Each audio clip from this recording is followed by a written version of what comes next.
শীতের সকালে মাটির চুলার পাশে বসে ভাপা পিঠা খেতে কতই না মজা, আর যদি হয় সেটা নিজের হাতের তৈরি। আসসালামু আলাইকুম এভরিওয়ান, সবাই কেমন আছেন? আশা করছি কাছে ও দূরে, দেশ ও দেশের বাইরে যে যেখান থেকে আমার এই ভিডিওটা দেখছেন সবাই ভালো আছেন, সুস্থ আছেন এবং নিরাপদে আছেন। আর সেই সাথে আলহামদুলিল্লাহ তোমাদের দোয়া ও ভালোবাসায় ও আল্লাহর রহমতে আমরা খুব ভালো আছি। তো বন্ধুরা, আমি গ্রাম থেকে তোমাদের মাঝে আরও নতুন একটা ভিডিও নিয়ে হাজির হয়েছি।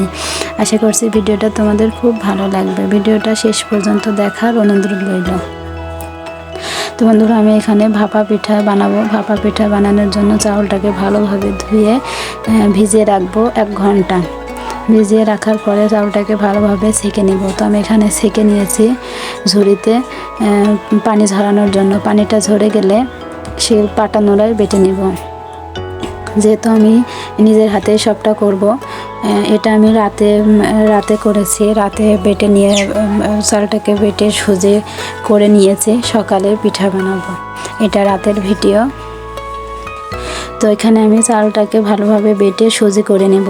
তো প্রথমবার আমি চালন দিয়ে চেলে নিচ্ছিলাম, কিন্তু পরবর্তীতে আর চালিনি, যেহেতু ভাপা পিঠা বানানোর জন্য সুজি হলে ভালো হয়, তাই আমি সুজি করে বেটে নিয়েছি। এখানে আমার সবগুলো চাউল বেটে নেওয়া হয়ে গিয়েছে।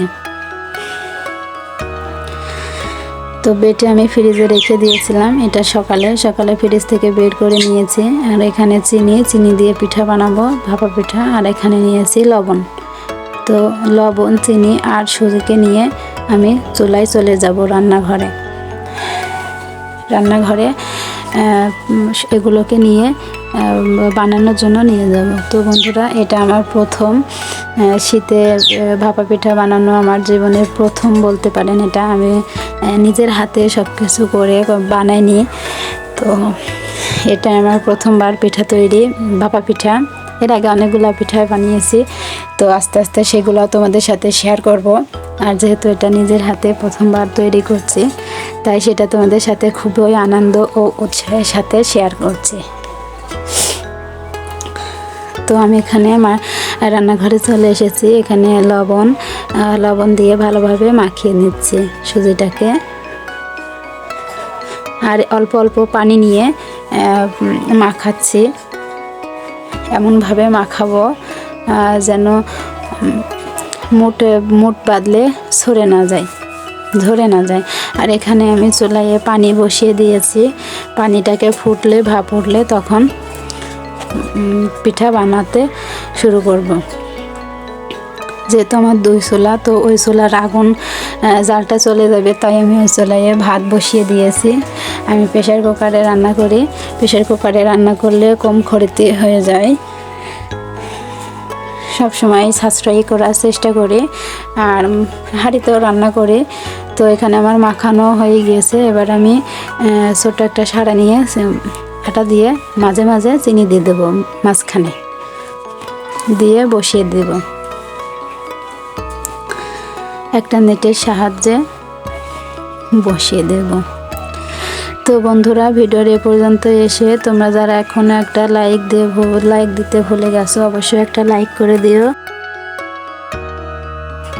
আর গ্রামের এরকম ভিডিও দেখতে তোমাদের ভালো লেগে থাকে, তাহলে চ্যানেলটিকে সাবস্ক্রাইব করে দিয়ে পাশেই থাকতে পারেন।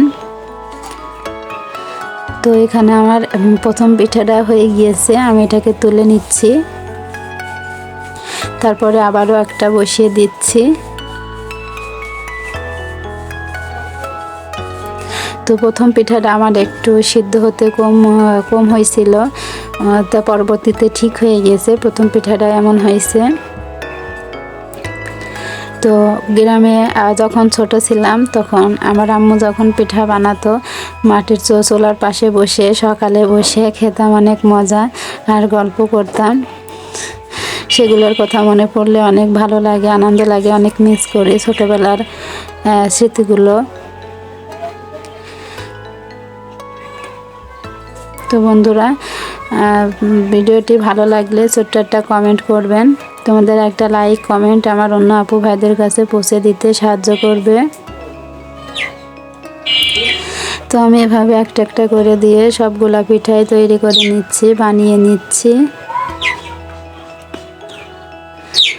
আমাদের এখানে আমাদের গ্রামে পিঠা বিক্রি হয়, সকালে অনেকেই বিক্রি করে, বানায়। তো আমরা কিনেও খেয়েছি। তো নিজের হাতে বানিয়ে খাওয়ার মজাই আলাদা, অনেক ভালো লাগে।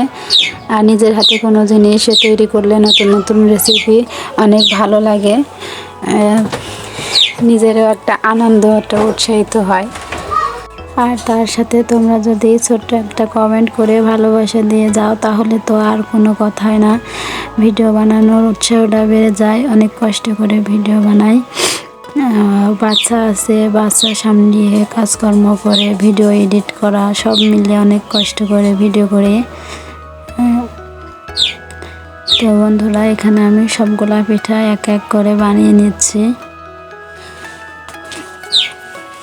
গুড় দিয়ে পিঠা বানানো, ভাপা পিঠা অনেক ভালো লাগে, মজা হয়। তো যেহেতু গুড় ছিল না বাসায়, তাই চিনি দিয়ে বানাচ্ছি। গুড় দিয়ে বানাবো ইনশাল্লাহ, সেটা তোমাদের সাথে শেয়ার করব। পিঠাগুলো অনেক সুন্দর নরম হয়েছে, সফট হয়েছে, খেতেও অনেক মজা ছিল।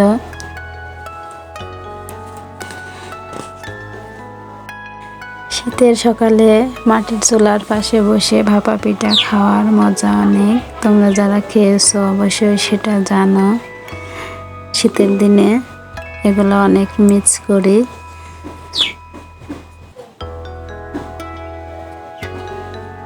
তো বন্ধুরা, এখানে আমি সবগুলা পিঠা এক এক করে বানিয়ে নিয়েছি, আর তোমাদেরকে একটা ভেঙেও দেখাচ্ছি। বন্ধুরা, এই ছিল আজকের ভিডিও। পরবর্তী ভিডিওর আমন্ত্রণ জানিয়ে আজকের মতো এখানেই বিদায় নিচ্ছি। সবাই ভালো থাকবেন, সুস্থ থাকবেন। দেখা হবে পরবর্তী ভিডিওতে। আল্লাহ হাফেজ।